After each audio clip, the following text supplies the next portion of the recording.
क्या होगा जब एक शख्स अपनी मोहब्बत के लिए पूरी दुनिया से लड़ जाए, लेकिन जिस इंसान के लिए उसने सब कुछ छोड़ा हो वही उसके बढ़े हुए हाथ को ठुकरा दे?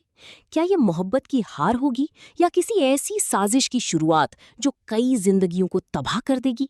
महानूर की कहानी अब ऐसे मोड़ पर पहुंच चुकी है जहां हर फैसला किसी की खुशियां छीन सकता है और हर खामोशी एक नए तूफान का संकेत बन चुकी है। जैन आज पूरी तरह टूट चुका था। मारिया की बातों ने उसके दिल पर गहरा वार किया था। उसे बार बार यही एहसास दिलाया जा रहा था कि जिस लड़की के लिए उसने अपने रिश्ते, अपना परिवार और अपनी दुनिया तक छोड़ दी, वो लड़की उसे पहले ही ठुकरा चुकी है। लेकिन उसका दिल इस बात को मानने के लिए तैयार नहीं था। इसी बेचैनी में वो सीधे महानूर के घर पहुंच जाता है। उसी वक्त महानूर दिलावर साहब की गाड़ी से उतरकर घर की तरफ बढ़ रही होती है कि अचानक जैन उसके सामने आकर खड़ा हो जाता है। उसकी आंखों में सवाल थी, दर्द था और आखिरी उम्मीद भी। वो महानूर से बात करना चाहता था, लेकिन महानूर के दिल में जमी जख्म अब भी ताज़ा थी।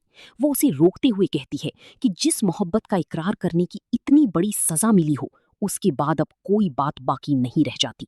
वो उससे दूर जाने को कहती है, लेकिन जैन हार नहीं मानता।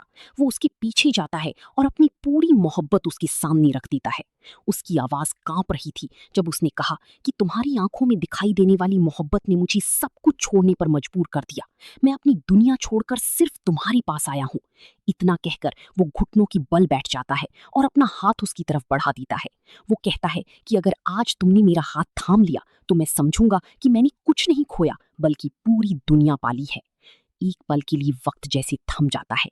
महानूर की आंखों में आंसू आ जाते हैं। उसका हाथ धीरे धीरे जैन की तरफ बढ़ता है और ऐसा लगता है कि शायद सारी दूरियां खत्म होने वाली हैं। लेकिन तभी उसे अपनी मां से किया हुआ वादा याद आ जाता है। अगली ही पल वो अपना हाथ पीछे खींच लेती है और बिना कुछ कही वहां से चली जाती है। जैन की उम्मीदें उसी जगह टूटकर बिखर जाती हैं। वो समझ नहीं पाता कि आखिर उसकी मोहब्बत इतनी कमजोर कैसे पड़ गई। उधर आसिया बेगम ये सब देख चुकी थी। उन्हें डर था कि कहीं उनकी बेटी भी वही दर्द ना झेले जो उन्होंने कभी